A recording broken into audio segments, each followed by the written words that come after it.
Hello there and welcome. You have found the Fury podcast, and my name is Zachariuki. I'll be honest, I don't know how many friends I'll have if I keep doing this, since everyone provides an avenue through which I can access more content.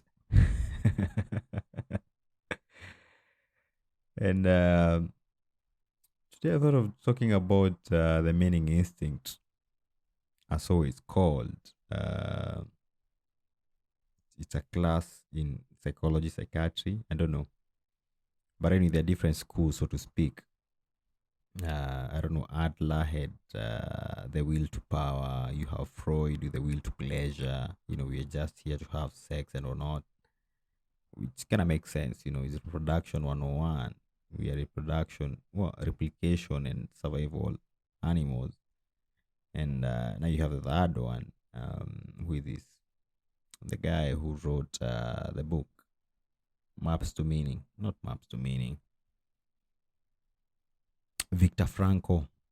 Victor Frankl, was it? Yes, but he wrote the will to meaning. I don't know when the last time you talked to someone who was clinically depressed, so to speak, or just wasn't going through uh, maybe a rough patch in their life. And I commit to make this podcast in reference to a conversation I had, not so far back with a friend of mine who, in a sense, I can't necessarily say that they were depressed, but perhaps their view of life had changed dramatically in a way that perhaps were affecting how they were interacting, so to speak, with reality. You know, and sort of people who like look you in the eye and tell what is the whole point of this. Uh, don't be too shocked, when you find out that I've killed myself. Now, that is a very weird stuff to tell, a friend. The possibility that you might actually do yourself in.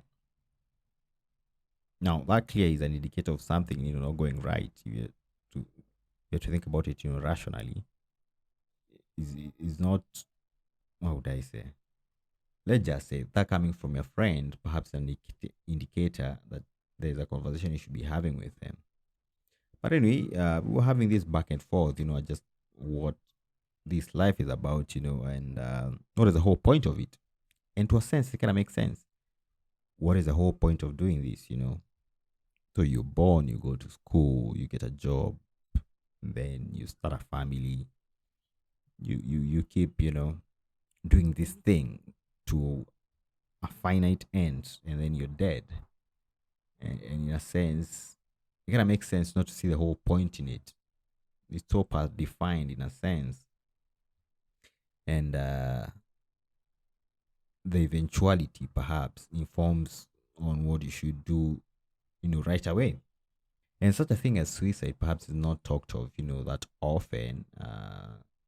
Why you'd want to kill yourself, and there are a lot of negative connotation that goes with it, because it would appear that in a sense your life is not your own. It belongs to the other. You almost seems to be a node network. And what that means is that, let's say, if you're to kill yourself, not only that it will affect your immediate family, but it will leave a dent in the universe in a way that it should not have been. But I think it's not even that. Suicide, in a sense, goes to show, the dangerous places that a mind can visit. The dark arts, the abyss, where you see no fun in actually doing this. And you see perhaps no point of continuing to do it. And the more reasons why you should take yourself out. But like I've already mentioned, it would appear there's something divine about the human life that even yourself, you're not supposed to take yourself out. You think about how we've actually made significant strides even in our policy, or in the so-called the death penalty. It's something that perhaps is to happen more often than not in the previous past, but not so often now. because even on a grander scale, I think we tend to appreciate the fact that even if you've done some ridiculous, reprehensible act in the previous past, does not warrant you dying, and you can even see that in our laws, where there is a lot of insistency not to take someone else's life, even if they have stolen from you. You can't take the law into your own hands. You have to be tried in a law, in a court. I mean, it kind of make just sense, if someone has killed your brother, to just kill them. But even then, there is insistence that you should actually not do that. You wait until they're tried and then they're sentenced, which goes to show that it's not in your power to like kill another. It's a very weird thing that there's a lot of implied notion that there's something divine about human life that should be preserved, or that is more than the human being is not yours to take. Anyway, I was having this conversation, and of course, I mean, I'm no psychiatrist, so the best I can actually do is just to listen to the tale of woes, so to speak. But nonetheless, it made me think. Not so long ago, I think I might have been going through the same thing. My perhaps it might have been an existential crisis, so to speak. And I would tend to think that, for most of us, we tend to go through this, at one point in time, where you get to question everything. So why am I doing this? Why am I here in the first place? What is my purpose? What am I here for? And it makes sense, to think about that, because you're one replaceable being that happened to happen, right? At a point in time. Even to think about, biology in a sense, like sex. I don't know how many uh sperms get to be released and how many get to actually make it. It's like, well, this lack of the draw, then what? Here I am. So what is the whole point of I being here and just going through the motions? And there's an eventuality, in the far distance. Existential crisis. Now, for her, I don't know, perhaps it's just approaching 30, and you can have to question everything that you've gone through and what you about to face. But one of the things you kind of realize with, like, even having kids, for someone who perhaps was living for the party, is that all of a sudden they have a reason to live. Is that they're no longer living for themselves, but there's something else that is more important than themselves. Same being for those who perhaps are drunkards, and perhaps when they go through the so-called religious conversion, there's something that almost tweaks in them, where they have a different value hierarchy, and there are different things that they're actually aiming for. It goes to show that there's numerous ways you can actually adopt, in trying to conceptualize, so to speak, your reality that can be beneficial, moving on forward. No, I started off by pointing out two different classes of psychiatry. Adler, with his will to power, he made the point that, all that we human beings are trying to strive for is power. We want to occupy a position of power and influence, and that affords us a certain degree of respect and status, in the community, society. And there's something to be said about that, right? There is something to be said about that. What would I say? The will to rise perhaps may be very universal to all of us. We all want to make something out of ourselves, right? It might be quite universal. Freud is the one who brought now the analogy of, or the argument that, human beings have a will to pleasure, will to sex, so to speak. Is that, what a human beings is oriented towards is pleasure. Still, you can see the point. Is like you slave away, all year, with the hope that, at the end of the year you're going to take a vacation somewhere, and that is going to be worth toiling throughout the year for that. I mean, you can see the point still, the way to pleasure. But it was Victor who wrote, I remember the book now, The Man in Search of Meaning, that made the case of the mere fact that what a human beings for the most part is trying to, or rather, what a human being is oriented towards is toward the so-called phenomena called meaning. And the better way of thinking about meaning is as a meaningful engagement with your world. You feel like you belong. You are where you need to be, doing what you need to be doing with the right people and all that. It's almost a physiological experience. You can actually feel it on a physiological level, like you where you need to be, doing what you need to do.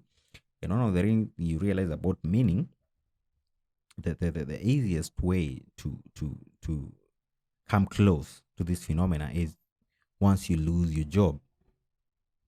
Here you are waking up every day, you are engaged to something and you're deriving meaning from it. So every morning you wake up in the morning and then you go to work, right?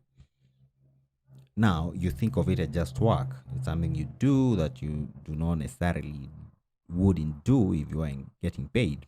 But once you lose it, you almost realize there's a void. I was just talking to a friend of mine not so long ago, perhaps maybe like 3 years ago, and he had lost his first job. And all the things that actually happened, 2 weeks immediately after he lost it, I think it was during the COVID times, was that all you will do is wake up and just get drunk. And he drank a lot of liquor then.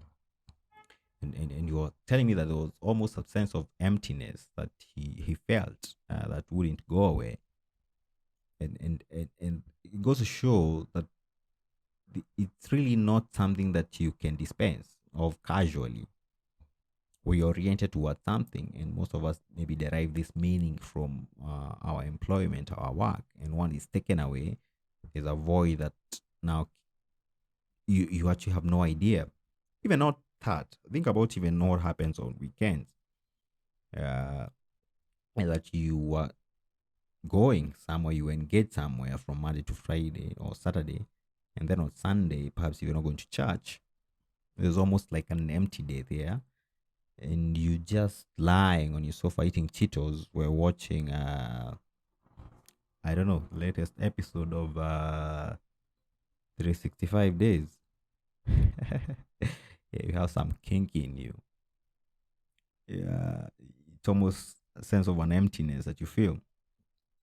So the will to meaning that was brought forward by Victor seems rather compelling, because it would appear that a man is cast to oscillate between two extremes, that of boredom and distress, and you're just oscillating between the two. You're either actively engaged or you're just bored, and that is a curse. I think it was even who is this guy, the one who wrote Crime and Punishment. He said that give a human beings cakes, so that all they have to busy themselves with is the continuation of the species, and even then they will do you a nasty trick. A human being is not necessarily made for, so to speak, a definite path. And it's one of those things that perhaps a dictator states never get right, is that if you're to provide people with everything, even then they will get bored after a while and they will smash now what is it that you created, just so that they can entertain themselves afterwards. So will to meaning, if indeed this is what we as human beings are oriented towards, and the lack of it perhaps might bring some unwarranted, what I say, existential angst, like my friend did, and even I, for my case, not so long ago, then what? How should we then orient our life to make sure that we're living true to ourselves, and that such a thing as existential angst, and these sort of things happen to be quite universal. I mean, I've heard in one of these popular interviews of Elon Musk say that even for him, he went through that phase where you get to question everything, and what is the point of doing all this, and so what? And remember, for him, he quoted this book, I don't know what, Guide to the Galaxy, where he makes a point that we as human beings here, we have co-evolved, time and again, and we have arrived here.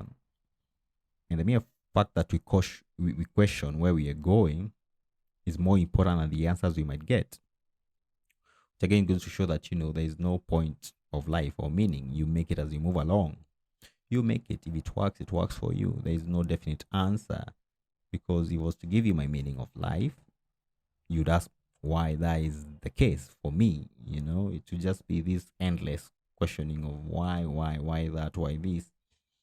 Like, well, you rather just make it, you make yours as you move along.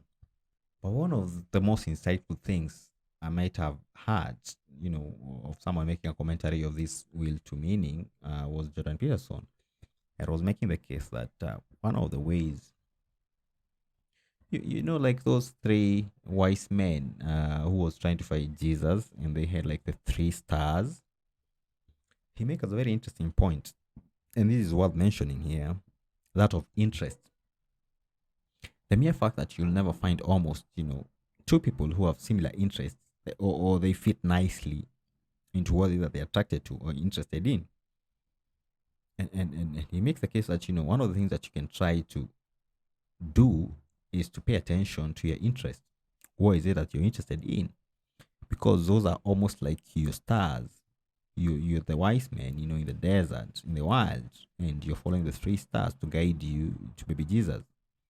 Your interests point you towards what it is that you're interested in, where you need to head to. And imitation is one of those abilities that we human beings have that is unlike that of any other animal out there.